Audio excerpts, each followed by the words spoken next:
तो हेलो साथियों, नमस्कार। स्वागत है आपका अपने चैनल सक्सेस जंक्शन एक कदम सफलता की ओर में। और हम लेकर के आ गए हैं आपके लिए एनसीईआरटी का भंडारा। जैसा कि आपको पता है, रोज सुबह 9 बजे आपके लिए हम साइंस की क्लास लेकर के आते हैं, जिसमें एनसीईआरटी के अभी हाल ही में जो भी प्रश्न पूछे गए हैं, चाहे वो आपका रेलवे हो, चाहे वो आपका एसएससी हो, चाहे वो आपका एमपी पुलिस हो, कोई भी एग्जाम हो, जहां से भी लेटेस्ट प्रश्न हमको मिलते हैं, 2022 के लेटेस्ट प्रश्न एनसीईआरटी के साइंस के कैसे पूछे जा रहे हैं, वो वीडियो आज सुबह हमने अपलोड कर दी है। और शाम को 6 बजे आपको एनसीईआरटी के भंडारे के अंतर्गत क्लास 5 से क्लास 10 तक की जो भी एनसीईआरटी के प्रश्न हैं, यूपीएससी, एमपीपीएससी, यूपीपीसीएस, एमपीएसआई और एसएससी में लेटेस्ट प्रश्न पूछे जा रहे हैं, उन सभी प्रश्नों को हम कवर करेंगे। इसमें हम क्या-क्या कवर करेंगे, तो इस वीडियो में हम कवर करेंगे हिस्ट्री, ज्योग्राफी, स्ट्रैटेजी के, पॉलिटी और साइंस। इन सभी प्रश्नों को हम कवर करने वाले हैं, जो कि एनसीईआरटी के सिलेबस के अंतर्गत आते हैं, ठीक है? जो भी आपके स्टेट लेवल का कोई भी एग्जाम हो या फिर आगे आपका कोई भी एग्जाम होने वाला हो, उन सभी एग्जाम की दृष्टि से अति महत्वपूर्ण है। एसएससी जीडी वालों, उनके लिए भी बहुत महत्वपूर्ण है। रेलवे का कोई भी एग्जाम हो, एसएससी सीजीएल, एमपी पुलिस, सभी एग्जाम की दृष्टि से अति महत्वपूर्ण वीडियो है। तो आइए शुरुआत करते हैं। उससे पहले वीडियो को लाइक कर दीजिए और चैनल पर पहली बार आए तो सब्सक्राइब कर लीजिएगा।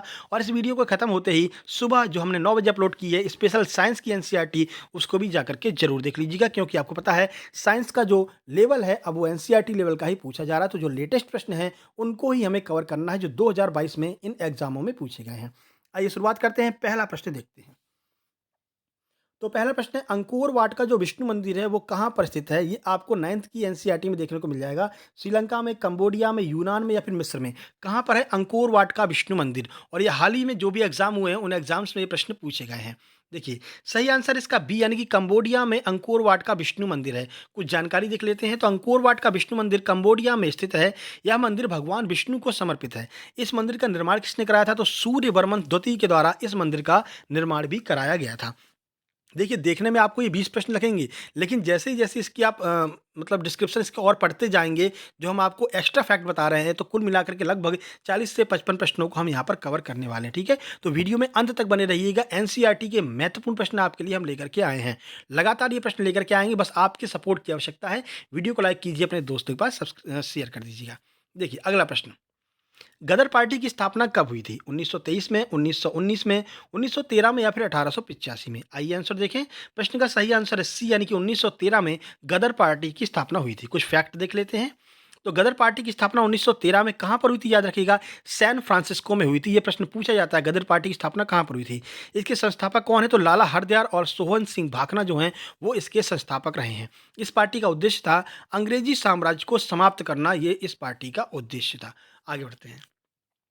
तराइन का प्रथम युद्ध कौन जीता था? मोहम्मद गौरी, पृथ्वीराज चौहान, महाराणा प्रताप या फिर अलाउद्दीन खिलजी? आंसर देखिए, प्रश्न का सही आंसर है बी, यानी कि पृथ्वीराज चौहान ने तराइन का प्रथम युद्ध जीता था। कुछ फैक्ट देखते हैं। तो तराइन का प्रथम युद्ध 1191 में हुआ था, जिसे पृथ्वीराज चौहान ने जीता था। उसके बाद तराइन का जो दूसरा युद्ध है वो 1192 में हुआ था, जिसे मोहम्मद गौरी ने जीता था। ये आपको याद रखना है, ठीक है? आगे बढ़ते हैं।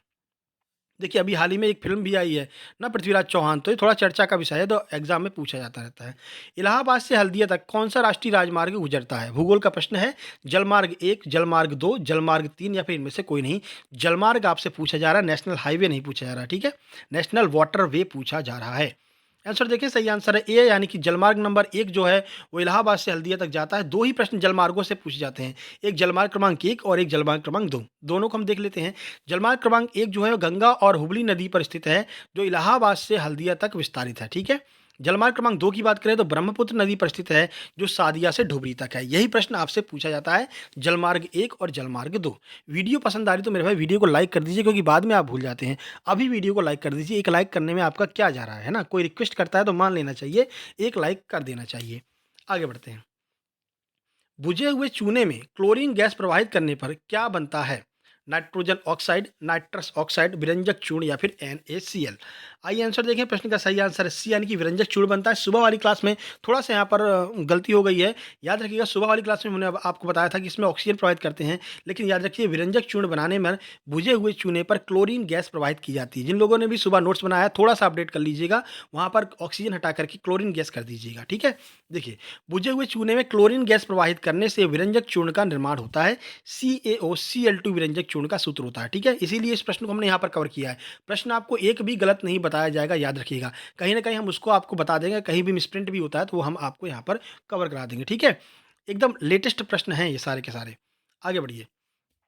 यांत्रिक ऊर्जा को विद्युत ऊर्जा में कौन बदलता है? ये प्रश्न पूछा गया है। डायनामो, लाउड स्पीकर, ट्यूबलाइट या फिर इनमें से कोई नहीं।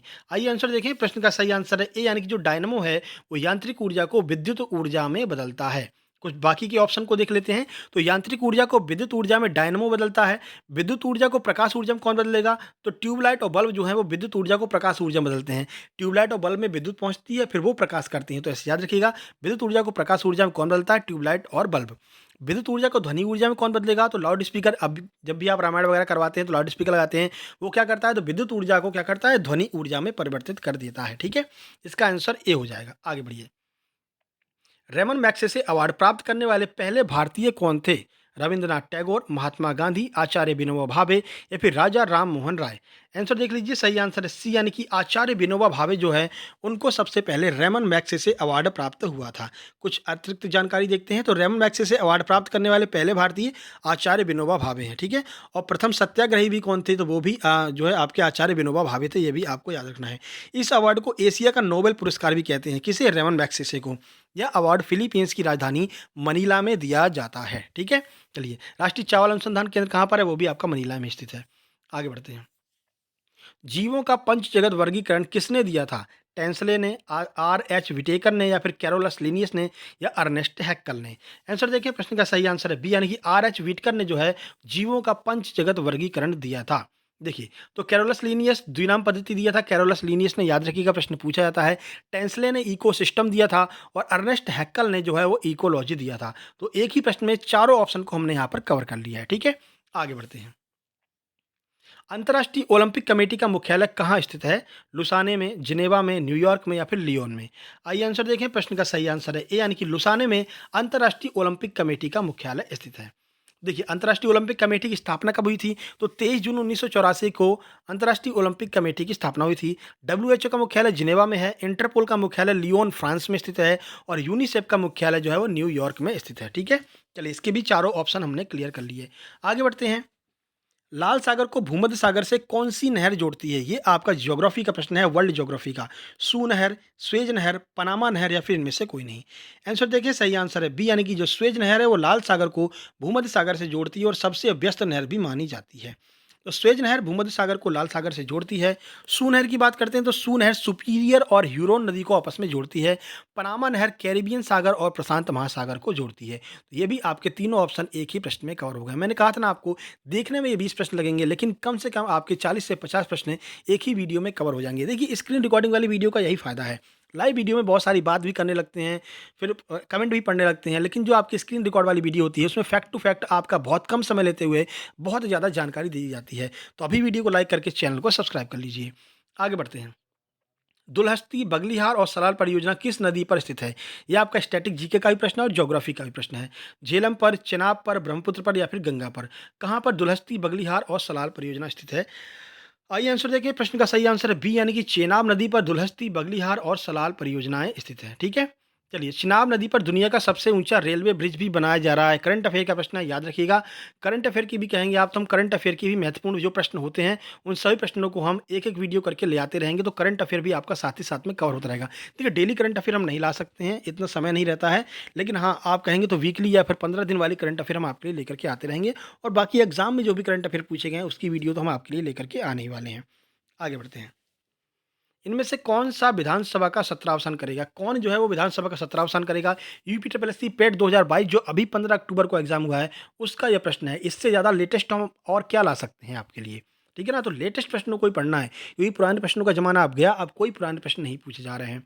राज्यपाल, मुख्यमंत्री, विधानसभा अध्यक्ष या फिर राष्ट्रपति, कौन विधानसभा का सत्रावसान करेगा? आंसर देखिए, प्रश्न का सही आंसर है ए, यानी कि राज्यपाल जो है वो विधानसभा का सत्रावसान करेगा। तो देखिए, राज्यों में विधानसभा का सत्रावसान राज्यपाल करता है, जबकि केंद्र में लोकसभा का सत्रावसान कौन करेगा? राष्ट्रपति करेंगे। ठीक है, राज्यों में विधानसभा का स्थगन कौन करता है? तो विधानसभा अध्यक्ष। तो फिर लोकसभा में लोकसभा का स्थगन कौन करेगा? लोकसभा अध्यक्ष। सीधी सी प्रश्न है। ठीक है, चलिए आगे बढ़ते हैं। उम्मीद करते हैं प्रश्न क्लियर हो गया होगा। अगर क्लियर हो गया हो तो वीडियो को लाइक कर दीजिए। चलिए आगे बढ़ते हैं। बंगाल विभाजन कब हुआ था? 1909 में, 1919 में, 1905 में या फिर 1885 में? लास्ट में हम आपसे एक प्रश्न पूछेंगे जिसका जवाब देने पर कल वाली वीडियो में आपका नाम स्क्रीनशॉट के साथ में लिया जाएगा। सही आंसर है सी, 1905 में बंगाल विभाजन हुआ था। बंगाल विभाजन 1905 में हुआ था। इसके विरोध में स्वदेशी आंदोलन चलाया गया था।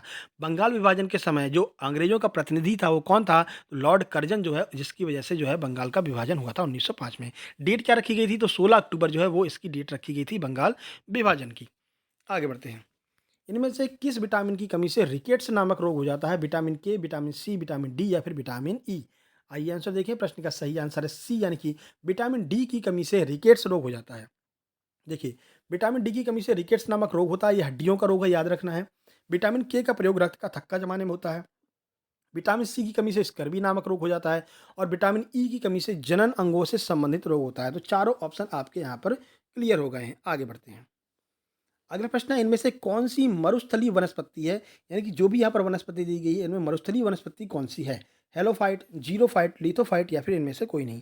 आंसर देखिए, सही आंसर है बी, यानी कि जो जीरोफाइट है वो एक मरुस्थलीय वनस्पति होती है। बाकी देख लेते हैं।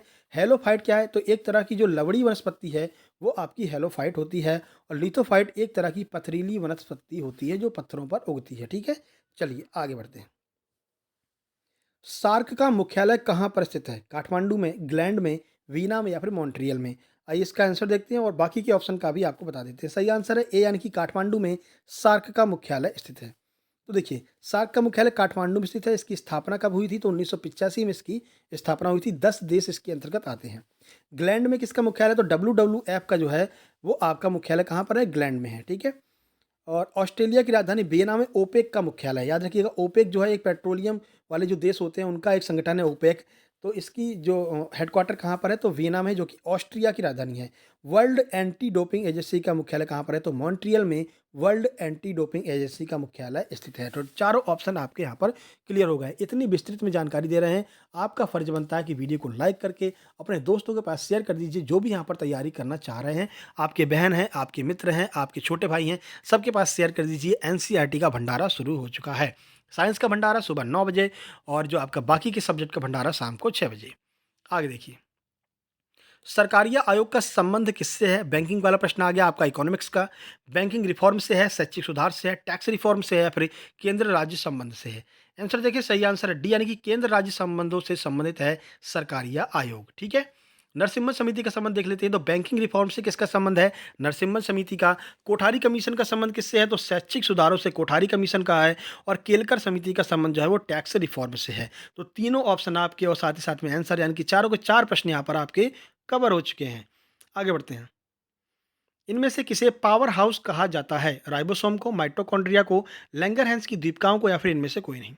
सही आंसर है आपका बी, यानी कि माइटोकॉन्ड्रिया को पावर हाउस कहा जाता है। तो माइटोकॉन्ड्रिया को पावर हाउस कहते हैं। राइबोसोम की बात करें तो सबसे छोटा कोशिकांग जो है वो आपका राइबोसोम होता है। इसे प्रोटीन की फैक्ट्री भी कहते हैं।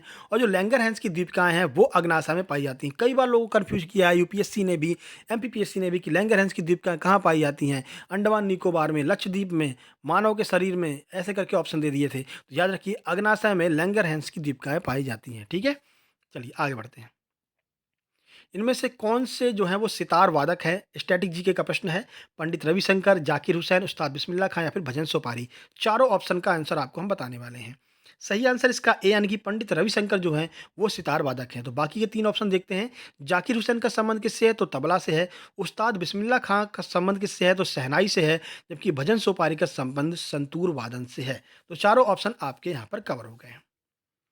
तो आज का आपका प्रश्न है कि मध्य प्रदेश का राजकीय लोक नृत्य कौन सा है? कमेंट बॉक्स में कमेंट कर दीजिएगा। और ये वीडियो पसंद आई, वीडियो को लाइक कर दीजिए, दोस्तों के पास शेयर कर दीजिए और चैनल को सब्सक्राइब कर लीजिए, क्योंकि अगर आप सब्सक्राइब करेंगे तभी आप दूसरों से कह पाएंगे कि मैंने तो सब्सक्राइब किया है, आप भी सब्सक्राइब कर लीजिए बेहतरीन तैयारी के लिए। ठीक है, ये हमारा टेलीग्राम चैनल है जहाँ पर आपको सारी नोट्स मिल जाया करेंगे। तो टेलीग्राम पर सर्च करके सक्सेस जंक्शन ज्वाइन कर लीजिएगा। अभी नया नया चैनल बनाया है टेलीग्राम पर, तो लगभग 500-600 यहाँ पर सब्सक्राइबर ही होंगे। लेकिन ये आपका फर्ज बनता है कि आप अपने दोस्तों के पास शेयर कीजिए और चैनल को आगे बढ़ाइए, आपका अपना परिवार। जल्द ही मिलते हैं एक नई वीडियो में, तब तक के लिए नमस्कार, धन्यवाद। कल सुबह 9 बजे साइंस का एनसीईआरटी का भंडारा आपको देखने को मिलेगा। तब तक के लिए नमस्कार, धन्यवाद।